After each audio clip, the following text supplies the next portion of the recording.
Assalomu alaykum qadrli obunachilar. Bu mana Andijon Zilnimushdagi ishimizdan palovkasini yechishga kelganmiz. Shu yerda bitta reklama qilib ketadigan joyi. Apalovkamizni tagidagi zinamiz bundan oldin qo'yilgan zina bo'lib, buni tepasiga biz hozir 3 kuba beton qo'yganmiz. 3 kuba beton 9 tonna bo'ladi. 9 tonna yukni mana tagidagi zinamiz stoyga qo'yilmagan holatda ko'tarib turibdi. Zinani baquvvatligiga sheydan guvoh bo'lsani bo'ladi. Xudo xohlasa mana tepasini yechib yana bir video qilib olamiz.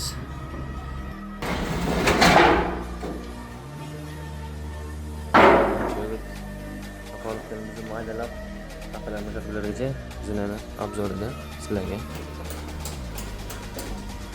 Zinamiz 15 ga 30 eng kichkina joyi. Ayollarga ham ikkita oyoq ham bemalol sig'adigan holatda tushgan. Ko'rishingiz mumkin. Ikkita zinamiz ham 3,5 metr balandlikka ega. Bir xilla tushgan. Ko'rishingiz mumkin mana. Chiqib tushishda ham odam qiynalmaydigan holatda cho'tga qilib o'tirganmiz. Baquvvatligini shu ko'rdingiz, 9 tonna yukni ham bemalol ko'taradi. Baquvvat bo'ladimi deb so'raganlar uchun stoykasiz zina. Shuna xizmatli kerak bo'lsa, bemalol aloqaga chiqaverasizlar. Shundan chiroyli qilib yetkazib beramiz. 一阴一阳之味道，仔细东来。